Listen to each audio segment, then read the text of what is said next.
All right, so now we're going to talk about vector valued functions, all right? And for the most part, this is going to be sort of a long lesson, hopefully not too long, but all of the ideas I think are relatively simple, right? So we're essentially going to we have components, we have components, I and j, but they're going to be each one of those functions, if you will, is going to be a parametric function. So you'll see how this works. Essentially, if I want to know what the point is, and remember that a parametric function just basically tells you the point on a curve at a certain time. So there's a certain motion to it. Okay, so let's go over to example number 1. All right, so at least it's pretty simple.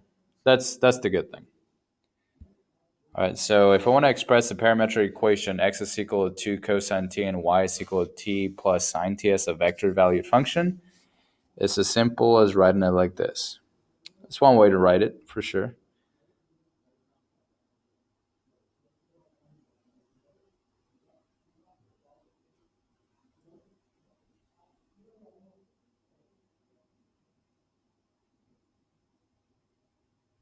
And that's pretty much it for that.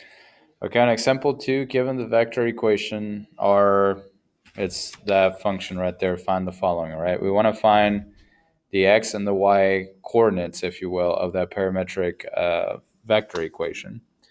And in this case, because the way that it's written, this is my x, and this is my y. And that's pretty much it. Now, for the domain of this, right, you're essentially having to find the domain of each thing here. So, for example, t squared plus 1, right? If you think of a function that's a quadratic function, if you will, all right, it's defined everywhere. So the domain for this one, for t squared plus 1, right, the domain on this one would be just like negative infinity to positive infinity. Again, it's defined at every point. Now, as far as the natural log, remember that the natural log is defined. It has to be, the inside of the natural log has to be greater than 0. Okay, so because of that, I'm going to set the inside of the natural log, and I want this to be greater than 0. Right? So if I solve for t, I would get, remember, if I divide by a negative, that switches the inequality. So I need to have something that's t is less than 0. Okay, so the domain is basically going to be where the domain of R is going to be where those two functions overlap, the domains of the functions overlap. So essentially, if you could picture that, it's basically the intersection components of the domain. So if the domain is represented by all of this, all right, for this part, and the domain is represented by, let's see, t is less than 2 here, where those two lines overlap, that's my answer. That's what my answer would be. So in this case, the domain of function r of t is equal to negative infinity to positive 2. So that's that for that one. All right, so let's talk about sketching real quick. This is sort of a reminder. There's not a whole lot of things new on this particular example. So we want to sketch this, right? Now, remember, this is a parametric equation. So what I would do if I were you is you can write some, like a table if you wanted to, right? You could write like if t was, and then pick some numbers, and this is like basically your x and your y. So for example, if I were to pick like if t was 0,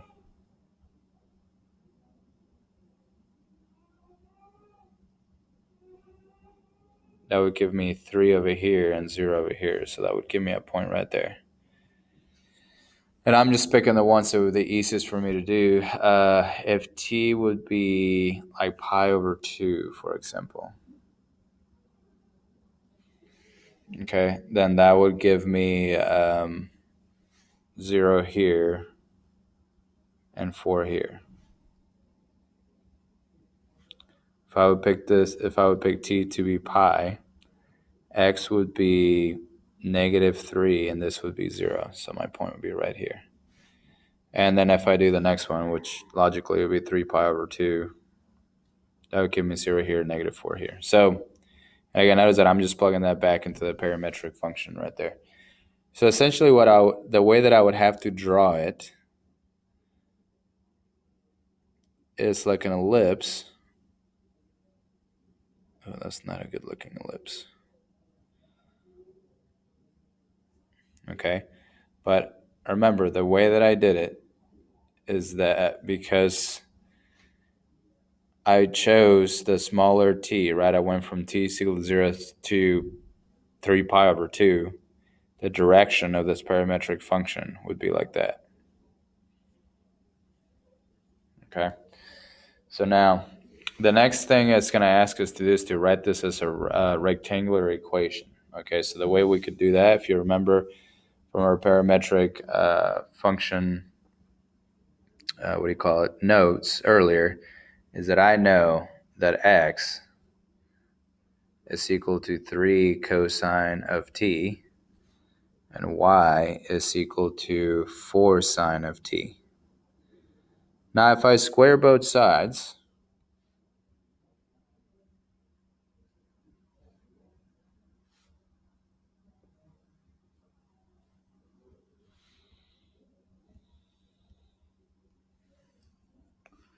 that would give me x squared is equal to 9 cosine squared t. And this would give me y squared is equal to 16 sine squared t. And I know, just this is sort of a side note, that I know that cosine squared t plus sine squared t is equal to 1. So that's what allows me to do the following. If I solve for x squared, or if I solve for cosine, if I solve for cosine squared, that's what I would get. If I solve for sine, that's what I would get. All right, so my final answer would be x squared over 9 plus y squared over 16 is equal to 1. All right. So now there's some operation of vector valued functions, and basically all of them more or less work out like you would with a regular derivative and operations, all right, for vectors. The dot product is something to look forward to. Remember that this right here is not a multiplication, but it's is a dot product that will give you a scalar. All right. In terms of limits, you basically take the limit of the x component and then the y component separately. Okay. For the derivatives, you essentially just take the derivative of the x component, the derivative of the y component. And then a vector valued function is continuous at a point t is equal to a if the limit exists at that point. And a vector valued function is continuous in an interval provided that RT is continuous at every point on that interval. So basically it means that any point on there will be continuous, okay, as long as you have a limit. So what does that mean to you? No sharp points. Excuse me, you can't have a sharp point. Basically no breaks, no discontinuity, which is the same thing. So no vertical asymptotes, no holes, essentially. Okay. And if you have a hole, well, actually, no, you can't have a hole. So it's just continuous. All right. So let's move on to example number 4. So in example number 4, all right, notice that they define a function r up here, r of 1, which is what I'm going to be using. And define another function called r of 2. Okay. Now, the one us to do in the first one, we're just going to add 2 vectors. We've done this in the past. There really is no difference in terms of how you do it. If you add 2 vectors, you're going to add the x components. And you're going to add the y components. Now, this is just j, so that means that's plus 1, j. And that's all I can do in that. All right, so on b, that's actually the dot product. All right, so the dot product would be t squared times 1 over t plus negative t times 1. That says the dot product. Remember, by the time I'm done with this question, I should get a scalar. Now, sometimes you make it a function for this, right? But just understand that even if you get a function, the result of the dot product is a scalar, meaning just a number that has no direction. Okay, so it doesn't have a direction for that, unlike a vector. Okay, on C, this is the, let's see, we have function H. Yep. So we have another dot product here, I think. Let's see. Oh, no, no, I didn't. No, I do not. So this is a function, all right? So this is what's going to be weird. You're going to treat that as a scalar. So on this one right here, I have 2 over t, and then I'm essentially multiplying this by vector r1, which is the following.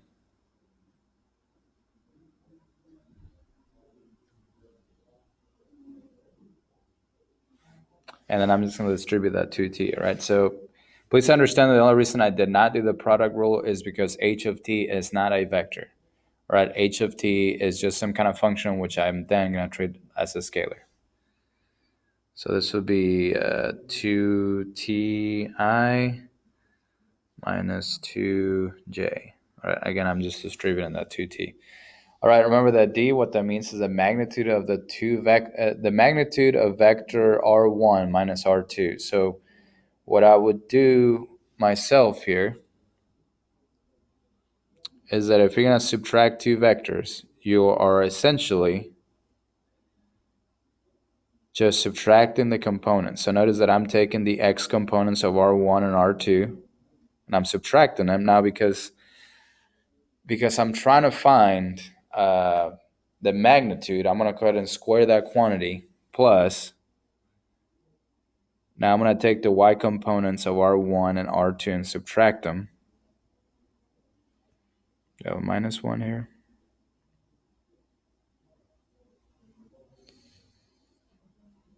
Let's see, that's negative t minus 1.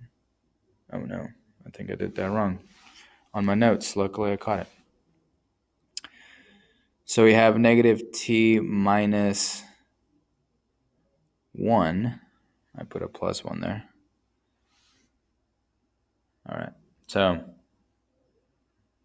okay. So from there, so that's going to, there's going to be a minus 1 here. I'm going to square that also.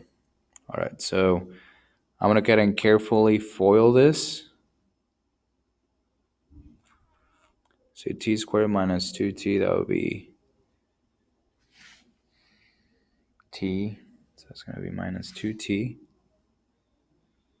This would be plus 1 over t squared, which I can call t to the negative 2.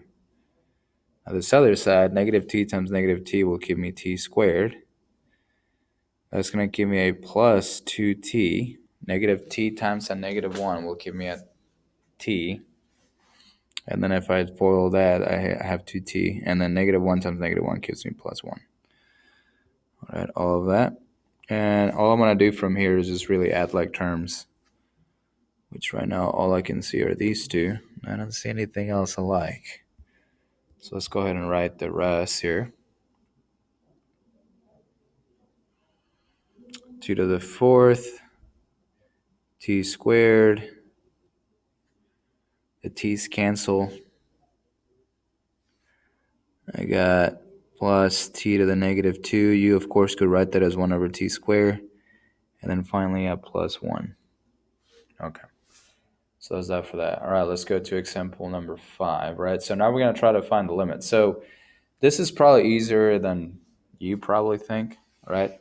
You're just going to take the limit as t approaches 2 right there. And in that case, all I do is just plug it in. So this is going to be 8i. And if I plug in a 2 here for t right here, that's going to give me a 4. 4 minus 1 is 3. So this is going to be 2/3 j. So you're essentially just taking the limit of each component one at a time. Okay. If I plug in a pi, if I take the limit as t goes to pi, so the cosine of pi would be negative 1 or negative 1i. And if I plug in a pi here, I would have a pi over 2, which is positive 1 for me. So this is going to be minus a positive 1 j or minus j. All right, remember you could also write this. Just be aware that they could write it like that, and that means the same thing, okay? Now on C, let's see. On C, then you're going to have to remember what you did on calculus AB, essentially. So you're going to have to plug in the 0. The first one's not a problem. E to the 0 is 1, so this is going to be I. Now, when you plug in a 0 here, that's going to be undefined. So you can either do two things. You can remember that this is one of the stuff you must know cold, or if you don't remember this, then you need to take the limit, and you are probably going to use L'Hopital's rule. All right, L'Hopital's rule sort of saves you from having to memorize this. So this right here would be 3 cosine of t over 1, and then I plug in the limit, so the cosine of 0 is 1, so this would be plus 3j. All right, the next one, again, this is just, let's see how much you remember of this. If I plug in an infinity here, that's going to make that number really small, so that's going to be 0i. Okay, and then if I plug in an infinity here, so the way that that one works, okay, if you remember, because this is a function that looks like this, then I can use my rules of the horizontal asymptote, which means since it's bigger on bottom, then I know this is also 0.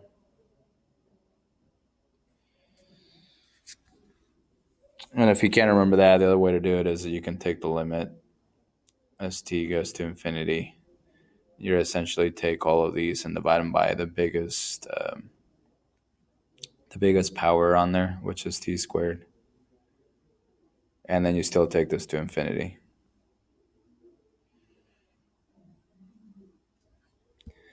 So essentially, that would be 0, that would go to 0, and that would be 1. So, excuse me, that goes to 0. So you would have 0 over 1, which is still 0. So however you want to do it, don't care, but you just know how to. You have to know how to do it.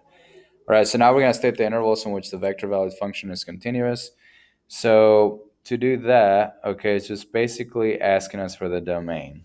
Okay, so you're essentially looking at each part at a time and figuring out what is the domain. Now I want to keep this positive, no imaginary, so therefore, again, to figure out the domain of this left side, I know that I have to be greater than 0. Okay, it cannot be negative. So this would be t is greater than 1. Or you can write it as, actually, it can be equal to. So this would be like 1 to infinity. Okay, and 1 over t, the only thing that's not defined is 0, right? So t cannot be 0, which we would write in interval form as negative infinity to 0 union 0 to positive infinity.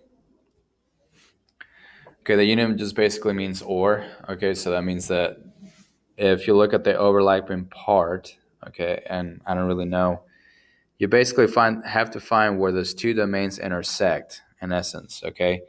So to do that, let's say that we have one of the functions has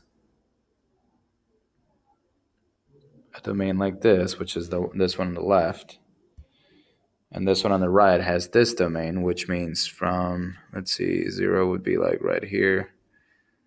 I have between here and here, open dot, and then everything basically here. So where do they overlap? Well, hopefully you can tell that they overlap right here. Okay? So what that means to you is that the domain, all right, or where this vector value function is continuous, is going to be between 1 and infinity. And maybe you're able to see that without me doing the picture, but I just felt obligated to do it. All right. Remember, a logarithm needs to be greater than or equal to 0 on the inside of the parentheses. So again, I have to have this to be greater than 0, okay, which means that t has to be greater than negative 2, which I can then write as negative 2 to infinity. On this other side, the only thing that would make that 0 is if I set this equal to 0 and solve. So you get t is equal to plus or minus 2. So this one is a little bit more complicated if you write it. So t cannot be equal to negative or positive 2. So this is a little bit more complicated. You would have from negative infinity to negative 2. I always forget to write the union thing. Union negative 2 to positive 2, and then, oh gosh, I almost forgot again. And then 2 to infinity. So you have to figure out what they overlap, and notice that it goes between negative 2 and infinity. So it actually overlaps, and this right side. I had to think about that for a second. If you need to draw yourself a little number line picture and do that, then please do that, okay?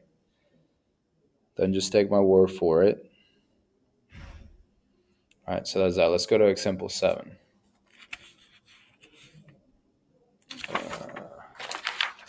Let's see.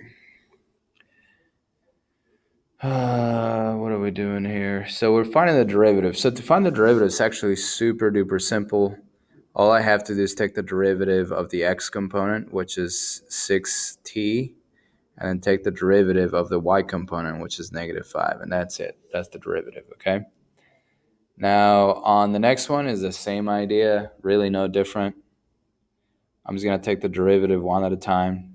This would be, let's see, 1/2 times 2 would be 1, so I'm not going to write that. So this would be t to the negative 1/2, which is 1 over t to the 1/2, like that, which I guess I could rewrite as the square root. Again, I feel like, oh, well, I don't know how you did that. Then just shut up and take the derivative of this. Surely you can do that. Okay, and then this is I. Now for this one, I would probably rewrite the natural log as this by the rules of logarithms that allows me to do that. The derivative of the natural log of t is 1 over t times 1. So this is going to be 3 over t j. That's it for that. All right, and this one's asking us to do two derivatives, right? So r prime. Now, I haven't been writing it like this, but I could. This is 3t squared, and this is 6t. And then the second derivative is just going to be 6t, comma 6, and that's it. All right, now let's see what we got here in this. Okay, so in this one, they actually want you to write the dot product of the first and second derivative. So the first derivative is going to be e to the negative t times the derivative of negative t, which is negative 1, okay? And then this is going to be 2t. The second derivative would be negative of a negative e to the negative t. So it's going to become a positive e to the negative t, and this, the derivative of 2t is just 2. Now the dot product, remember that this would be, I have to essentially multiply the x components and then multiply the y components and then add them together. All right, so this would be negative e to the negative t times positive e to the negative t plus 2t times 2. And then add the like terms if you got them. This would be e to the negative 2t plus 4t. Now, this is going to be a scalar. I have to tell you that anytime you use the dot product, you're going to have a scalar, even though you ended up with a function. So if you plug in a t, then it will give you that exact scalar. Right, the derivative rules they basically work exactly like the differential rules for single variable calculus, which is what we did. What we did in A/B. All right, so this is still technically, it's technically two variables, but nonetheless, it works out the same. All right, but you should kind of look at it. Sometimes I feel that they save you time, some of these, but sometimes they don't. But for example, look at the product rule for vectors. Where is it? Product rule for dot product. Basically looks exactly like the product rule, okay? So again, don't forget, if you see that point and it's between vectors, that's the dot product. That's not just multiplication. And then we talk about the indefinite integrals. The integrals are just as easy. All right, so let's do this. Where is my phone here? Okay. So let's do example 8. Okay, so there's two ways to do it. I'm going to show you, right? It's really up to you. So notice that this is a dot product, so I could do it like this. Although I feel, honestly, that doesn't necessarily save you any time whatsoever. So I'm going to do it with that formula, and I'm just going to do it the good old-fashioned way. So what I did first I personally, because I don't like to memorize things that I don't have to memorize, even though it's just the product rule, really, is that I found the dot product between R of t and U of t. Now, R of t is right here. It's a vector, and U of t is right there, right here. All right, so this right here would be, let's see, t squared times the natural log of t. I'm going to get rid of that because I don't even need it. Times the natural log of t. I guess I'll put a parenthesis around this. I. Oh, no, it's not. It's a dot product, so I'm going to get a scalar, so I don't need to have the I and the j here. So now I have 1 times negative t, which is just going to give me negative t. So again, that's the dot product, right? And then now I can take the derivative of this, all right? I don't have to worry about it. Now, I'm still going to need a product rule here regardless anyway, but I just feel like this is a little bit more intuitive, at least for me. So we have, oops, I would take the derivative, so we have the first times the derivative of the second, which is 1 over t, plus the second times the derivative of the first, minus the derivative of t, which is 1. So this is going to be t plus 2t natural log of t minus 1. Now you could use their formula. So in this case, I'm going to just quickly find what r prime is, which is 2ti plus 0j. And then u prime would be 1 over t I minus 1j, or minus j. All right, so what they do instead, all right, they're going to use this formula, and I guess I'll write it over here. They're going to use r times u prime, which is pretty much like the product rule. So just use the one that you think makes the most sense, or you think it's faster, use it. Right now for me, r is going to be t squared. So remember, r is a vector, okay, and u prime is a vector. I got 5 minutes, fellas.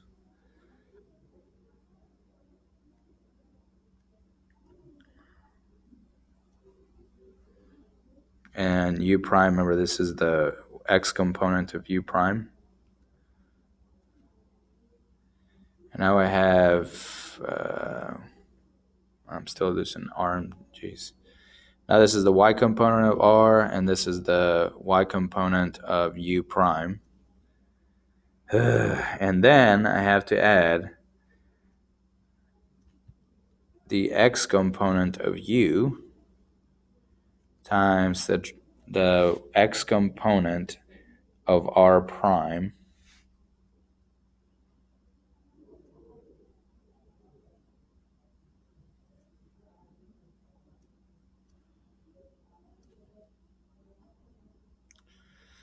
and see, and I would have a plus the y component of u, which is negative 1.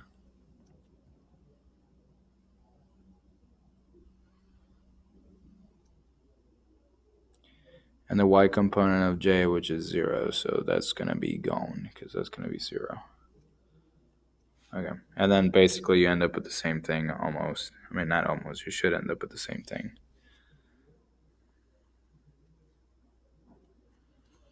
You just end up with this in a different order, but it is the same. I personally find that way more confusing. So I like to do it this way better, but if you like the other way better, go for it. Okay. Let's see if we can do B here before the bell. And then hopefully nobody will come in here and interrupt me. But they probably will. But let's just see. All right, so notice the WT on this one is actually not a vector, okay, but it's some kind of function which we're going to treat as a scalar. So when we have W of t times vector U of t, it's almost like we're multiplying. And again, you can do it with the formula. You can look at the formula, or you can just find out what this is to begin with. Right, so WT would be e to the power of 2t, and then u, if I multiply this times vector u, which is right here, I would just distribute that among the natural log of t and this, like that.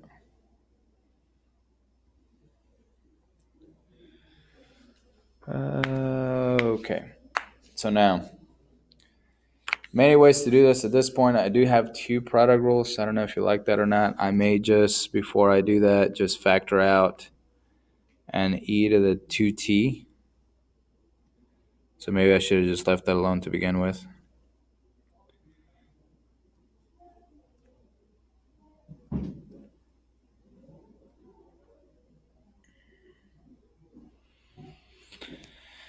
Okay, so I have the first times the derivative of the second. The derivative of the natural log of t is 1 over ti. Derivative of negative tj is just going to be negative j. Plus the second, which is just the natural log of ti minus tj times the derivative of e to the 2t, which is 2e to the 2t. And then now I get to add all the x components, or all the I components, right, which would be 1 over t plus 2 natural log. And I chose not to write it in i's and j's anymore because I think that gets more confusing, but you could have written this in i's and j's and it would have been fine. And this right here would be negative. Oh, yeah. Yes.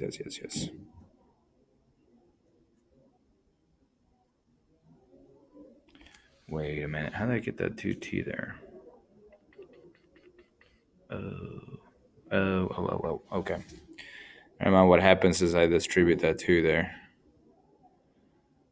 So that's why I got a 2 here, and that's why I got a 2 here. Dang, I didn't beat the bell, but I don't care. I'm going to keep going. So that's the answer. Okay, so let's go on to C. Now on C, I have, is basically the same thing. It's just written in a different order. I mean, the same idea as what I did on that other one. I'm going to write the WT first. Let's use WT a vector, not WT is a function. So this is e to the 2t, and then function r is going to be t squared I plus j.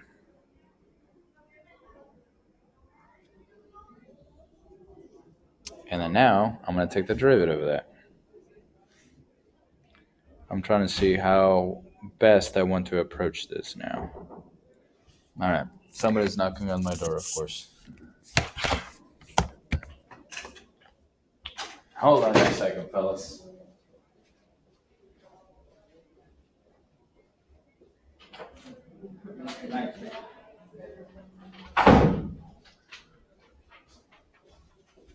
Oh, those Algebra 2 kids, gotta love them. Until you don't. All right, so let's take the derivative of this. I'm going to use the product rule. So I have the first times the derivative of the second.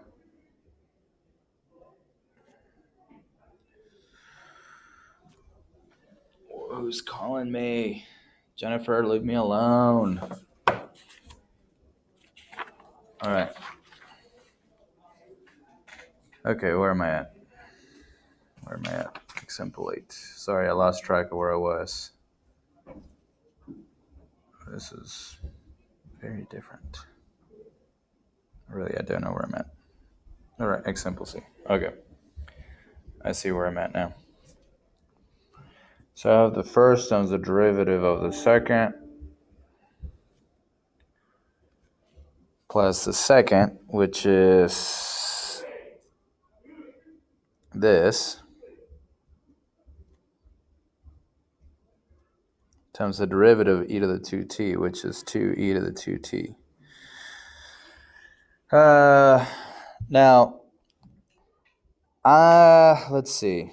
Unless I want to distribute, which I don't, I'm going to go ahead and, let's see what I'm going to do here.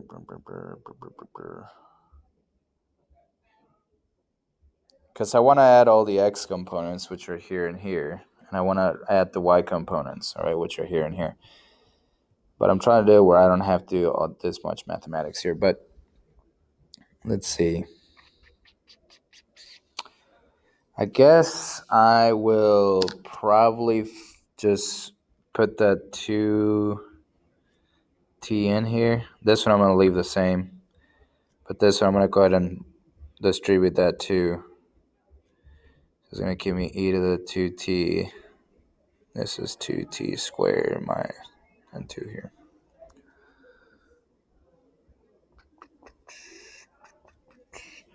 Now I can add x components. So this is my x component. And my y component is just 0 plus 2, which is just 2. You can leave it like that. I think what my notes ended up doing is they factor out a 2 after that for some reason, but we're done with that. All right, now on this one right here, notice that we have a function inside a vector defined function. Okay, so same thing. This is pretty much a chain rule. But what we can do here, all right, what we can do here is we can rewrite this as, remember, WT, we have WT, which is, maybe I should write it here, is e to the 2t, and then r is equal to, let's see, what was r equal to? T squared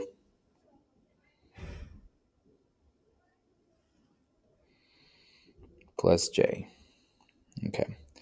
So what's happening there is I'm going to plug in function e to the 2t and instead of t, right? So this would be e to the 2t. I'm going to write that instead of t. I'm going to square that because remember that's squared. That's the I component. Or the x component and the y component. Well, I don't even have a t in there, so I don't get to write anything.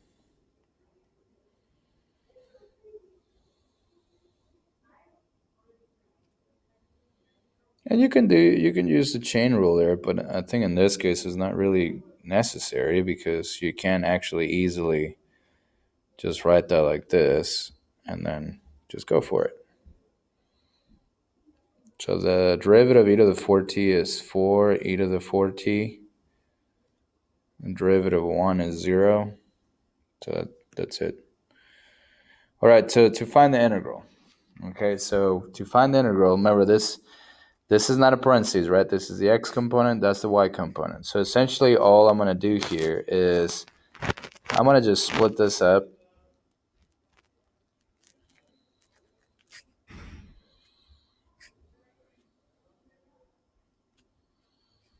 And I'm going to take the antiderivative of each one of these.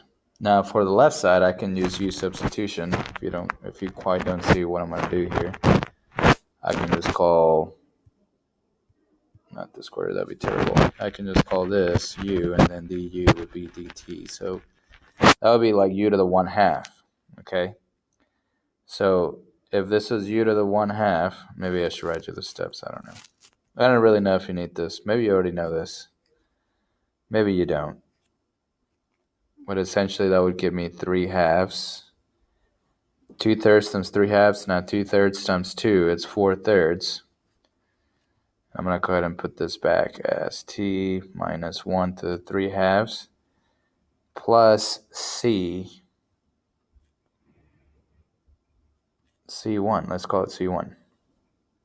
And the antiderivative sign, that one's a lot easier. It's just negative cosine.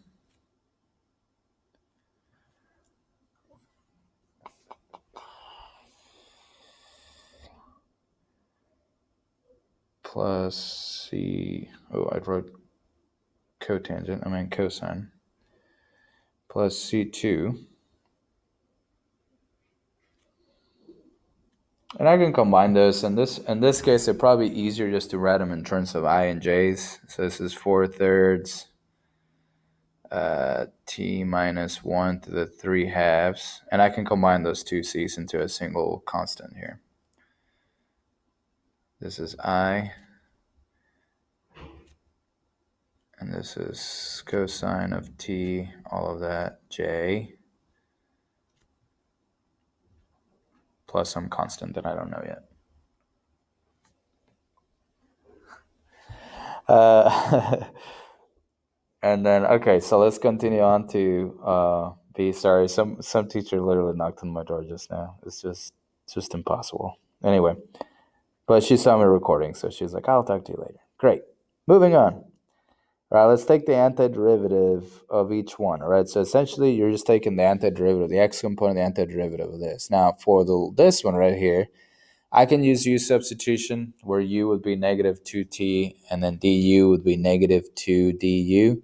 Then I would have to divide by a negative 1/2. Long story short, I believe in you. You can do this in your head or not, but if you can't, you better be able to do it regardless by hand.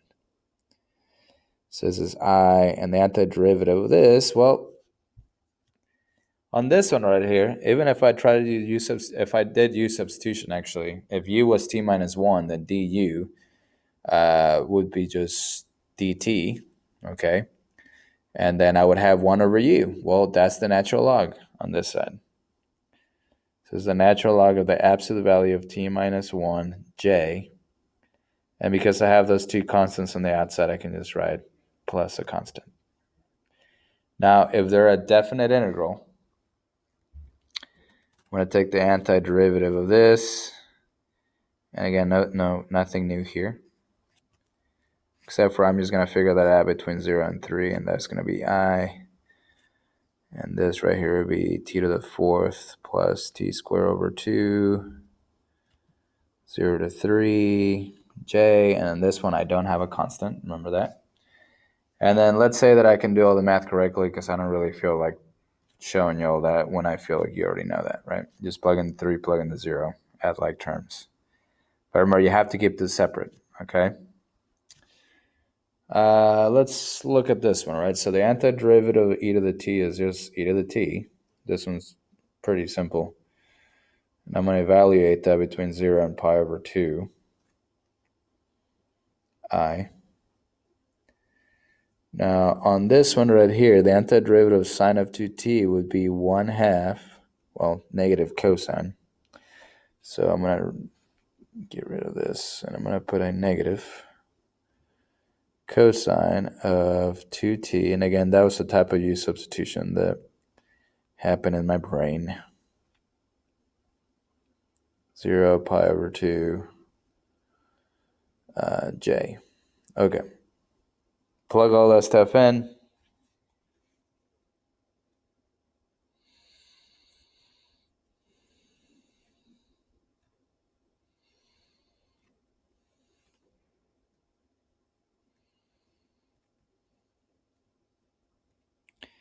Cosine of 2t times pi over, or 2 times pi over 2, that would just be cosine of pi minus the cosine of 0. This is all of that j. Well, this left side is going to stay like it is. There's nothing I can do here other than write that as a 1. This side, on the other hand, cosine of pi is negative 1. Cosine of 0 is also 1, but with the negative, that's going to make that a negative 1 also. So it's negative 2 times negative 1/2. That's positive 1 j, or just j. Okay. Let's go on. So last two examples, I believe. All right. So I'm going to do one way, one another way, and see which one you like best. All right. So on this one right here, we have what's called an indefinite integral. So just like we did before. Right now, on this one, I'm going to have to be a little bit careful. And I will have to keep those c's separated. So this will be the sine of t plus c1 I. And this will be the antiderivative of sine is negative cosine. So it will be the cosine of t plus c2j. And then I would have to then plug in the 0, right? So when I plug in a 0 for t, I'm supposed to have 1j and 1i and negative 1j. So r of 0 would be equal to 0. again, I'm just plugging in 0 for t here. Z1 is equal to I, and this is minus cosine of 0, it's 1, plus C2J. Okay, so essentially this is what I have, and all of that has to be equal to this, right? So notice that's 1J. So what I have here is I have 0 plus C1 has to be equal to 1I. So C of 1 is equal to 1. Now this right here, right, don't worry about the negative for now. That doesn't matter. All I care about, and again, really, you could distribute it too if you want to, but let's not. I'm trying to figure out if that would matter, that minus there. One way to find out here. So 1 plus C2.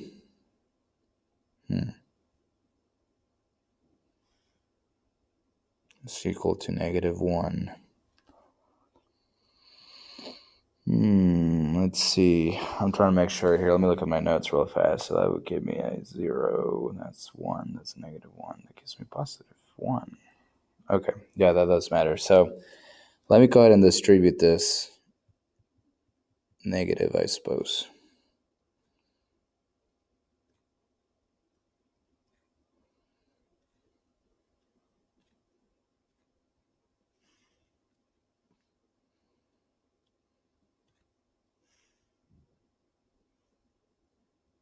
And we'll see if it works.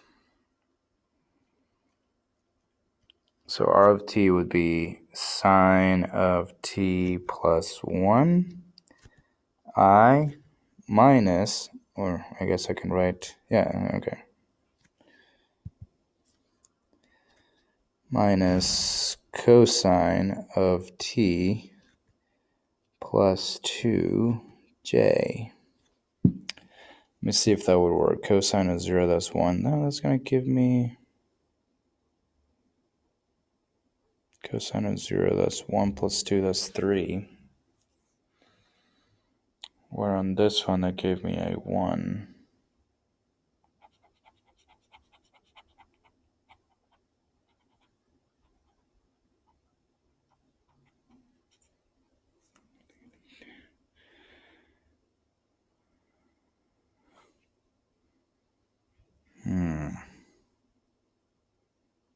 Okay, well, which brings me to my next point, because I'm about to do it a different way. So let me go back to that one. I think I must have done one little step wrong, but I can't quite tell where I went wrong. All right, so I like this other method because the one I'm about to show you, and I'm probably going to go back and do that one with that other method I'm about to show you here. But look, on this one right here, it says R of 0 is this. That's R prime, right? So what I know here is if I take the antiderivative of R prime between 0 and 4, specifically, the answer should be R of 4 minus R of 0. And by the way, this happens all the time in the AP exams. This is good practice for that. So what I'm trying to tell you is that because I'm trying to find out the particle's position at t is equal to 4, okay, then I can actually rewrite this as R of 0, which I already know, which is right here, plus the antiderivative between 0 and 4 of R prime of t dt is equal to what I'm looking for, which is R of 4, okay? So this ends up saving me a whole lot of time. So R of 0 is going to be I plus 4j, and then this right here is going to end up being the integral of 3t cubed, which is, 3t squared, which is t cubed, I guess I, plus 3, oh wait, I'm integrating, oh gosh, I almost took the derivative of that. C2 to the 3 halves times 2/3. 2/3 times 6 is 4. Okay. Sorry about that, fellas. So I have 0, 4j here. And that's equal to R of 4, which is what I'm looking for. All right, so now I'm going to leave this alone. This stays the same.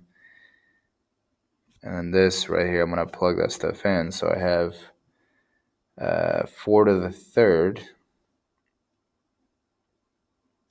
minus 0i. And this right here would be, let's see, 4 squared. The square root of 4 is 2. 2 to the third is 8. 8 times 2 is 32. So this is 32 minus 0j. And remember, I'm adding vectors here, right? So I'm going to add 4 to the third, which is going to be 64. So I'll write one more step here so you can kind of see where I'm going to go from here. 4 to the third is 64. So this is going to be 64i, and this one right here is just 32j. And now I'm going to add the components of each. So R of 4 is going to be 65i plus 36j. All right, let's see if there's anything here that I can do. No, there's really no other way to do this. Let me pause this for a second and see where I can find a mistake. Otherwise, if I don't say anything, then I guess I just gave up. I found it. Never mind. I'm retarded. So what happened here is that this step right here I did wrong. I was supposed to add a 1. And when I add a 1, that is going to give me a 0. So C of 2 is 0. And the reason I knew that I did something wrong is because when I would plug in a 0, I was getting the wrong thing, right? If I plug in a 0 here, and I would have the sine of 0 is 0, so that's 1i. And on this one right here, if I plug in a 0, cosine of 0 is 1. With a negative on the outside, that would make it a negative 1j, which is what I have here. So, well, that's it. Sorry about the long video, guys. It was just a lot of stuff to cover, but I don't think any of that was too hard.